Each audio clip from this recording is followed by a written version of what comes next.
Баршаңызға қайырлы күн достар. Бүгін сіздерге жақында ғана қызым 3 жасқа толған болатын. Соған орай садикке осы шоколадный пломбир тортын жасап берген болатынмын. Мінекей енді сол торттың рецептісін сіздерге ұсынғалы отырмын. Өте дәмді, әдемі болып шығады. Міндетті түрде жасап көріңіздер. Ең алдымен достар, торттың кремін дайындаймыз. Ол үшін бізге осы 2 Қазақстан шоколады қажет болады. Шоколадымызды бөліп ыдысымызға салып аламыз. Енді 33%-дан жоғары кез келген натуральный сливкиді қыздырып, ыстық күйінде осы шоколадымыздың үстіне құятын боламыз. Шоколадымыз толық еріп, сливкимен араласу үшін осылай блендермен езіп алатын боламыз. Толық дұрыс араласпаса, крем дұрыс шықпауы мүмкін. Сондықтан жақсылап араластырып аламыз.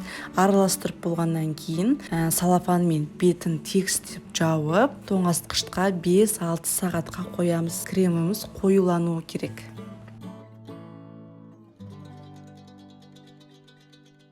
Ендігі кезекте тортымыздың корждарын дайындайтын боламыз. Ол үшін натуральный сгущенканы пайдаланатын боламыз. Барлығын ыдысымызға құйып алатын боламыз.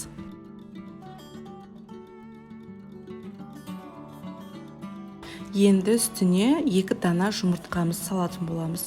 Одан кейін барып үстіне бөлме температурасында тұрған жұмсақ сары майды саламыз. Осы қосып жатқан 3 ингредиентте бөлме температурасында тұрған болуы керек.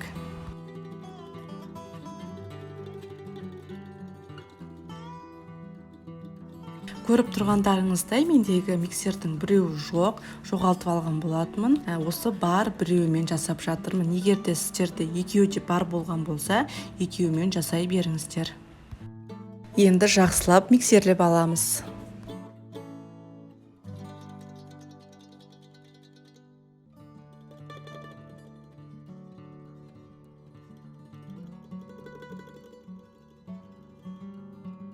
Дайын болған сұйық массамыздың үстіне ситадан өткізіп какаоны саламыз және де қопсытқышты саламыз.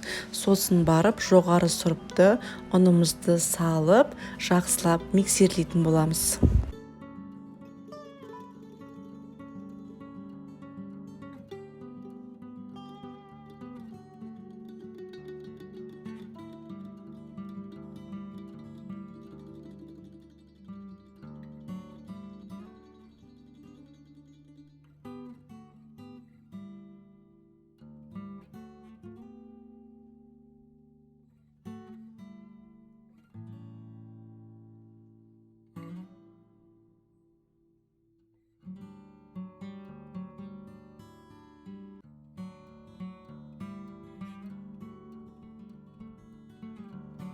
Менде торттың диаметрі 22 сантиметр болды. Сіздерде 18-20 болатын болса, егерді сонымен жасағыларыңыз келсе, жасауға болады. Енді пергамент қағазға осындай карандашпен өлшеп сызып алдым да. Сосын барып 1-1,5 ас қасық қамырды салып, жайып дайындап алдым. Барлығын тегіс әдемі етіп жайып аламыз. Менде 12 дана корж шықты. Енді барлығын 2-3 немесе 3-4 минут арасында пісіп шығатын болады. Әркімнің пешіне қарай әр түрлі уақытта піседі.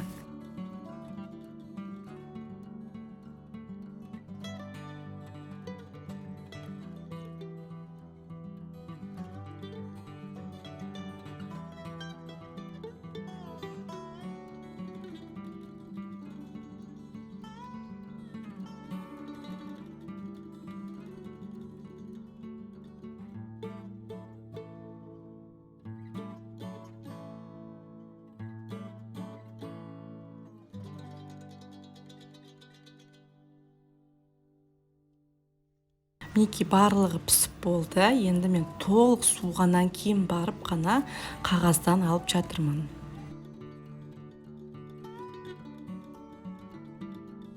Одан кейін начинкасын дайындаймыз. Кез келген жеміс жидекті пайдалануға болады. Вишня және құлпынай деген сияқты және тағы басқа.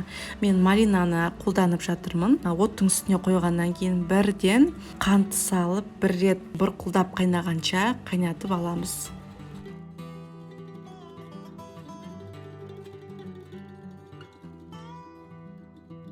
Мінекей бір рет қайнады, енді үстіне жүгері крахмалын салып, тағы да қайнатамыз. Қоюланғанға дейін араластырып отырамыз. Жүгері крахмалын салғаннан кейін тез араластыру керек, себебі жүгері крахмалын салған бойда өте тез қоюланады. Асты күйіп кетпеуін қарап отыру керек.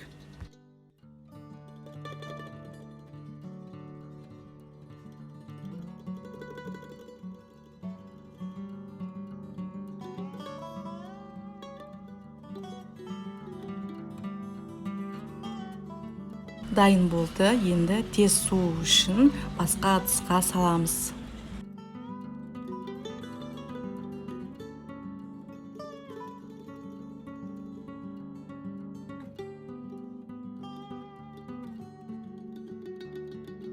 Енді кремін ары қарай жалғастыратын боламыз. Тоңазытқыштағы шоколадты сливкиді шығарамыз. Менде 6 сағат тұрды. Жақсылап қоюланды. Енді үстіне қант ұнтағын салатын боламыз. Және тағы да үстіне 33%-дан жоғары салқын сливкиді құямыз. Сливки міндетті түрде кремге қолданар алдында 24 сағат тоңазытқышта тұрған болуы керек. Енді жақсылап миксерлейміз. Жай жылдамдықтан бастап жоғары жылдамдыққа дейін қоюланғанша жақсылап миксерлейміз.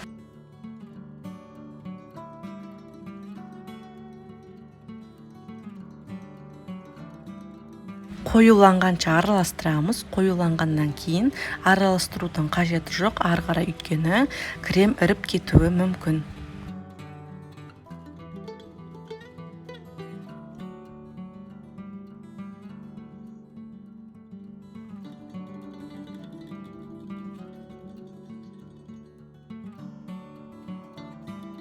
Мінекей кремде начинкада дайын болды. Енді осындай қалташаға салып алатын боламыз. Енді тортымызды жинаймыз.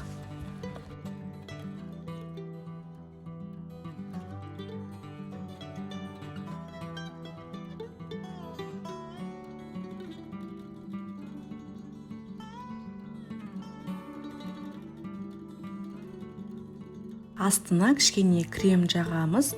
Тортымыз тегіс әдемі болып жиналу үшін кальцияны қойып алатын боламыз. Менде 12 корж шықты. Оның екеуін әсемдеу үшін алып қалдым. Енді қалған оның жинаймыз. Корждарды кесудің қажеті жоқ.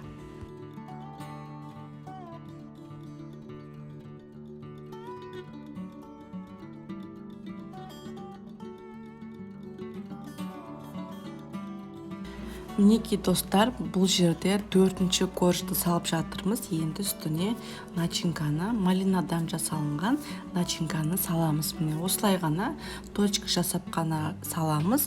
Бүйтіп жаюдың қажеті жоқ. Енді үстіне коржды қоямыз. Қайтадан кремді жағамыз, начинканы жағып, соңына дейін начинка біткенше солай барлығын жасап шығамыз.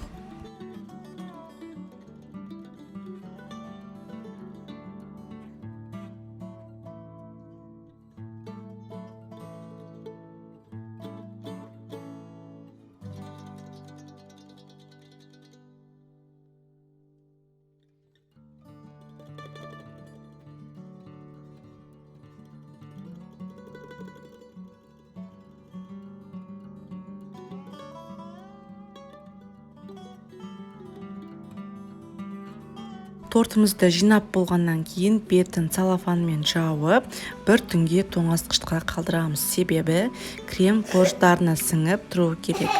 Бұл тортты бірден жинап, қонақтарыңызға ұсынуға болады, бірақ крем сіңіп үлгермеуі мүмкін. Енді алып қалған 2 коржды блендермен езіп алатын боламыз. Қазір әсемдеу үшін қажет. Немесе блендер болмаса матаның үстіне бөліп салып оқтаумен езіп алсаңыздар да болады.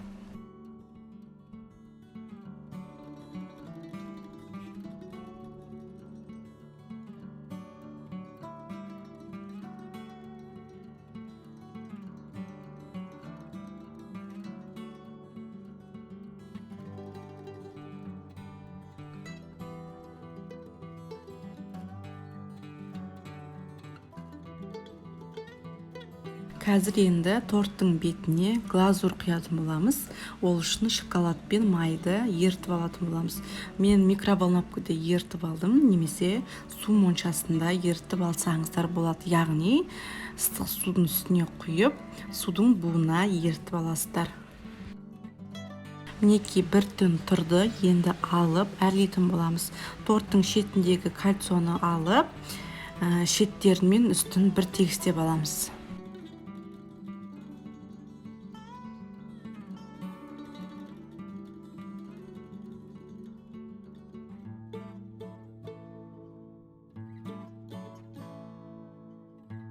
Енді үстіне глазурды құйып, бір тегіс етіп жағып шығатын боламыз.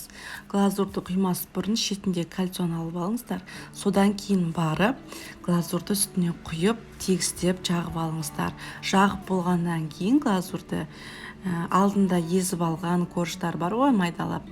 Соны шетіне әсемдеп, сеуіп, жағып шығатын боламыз.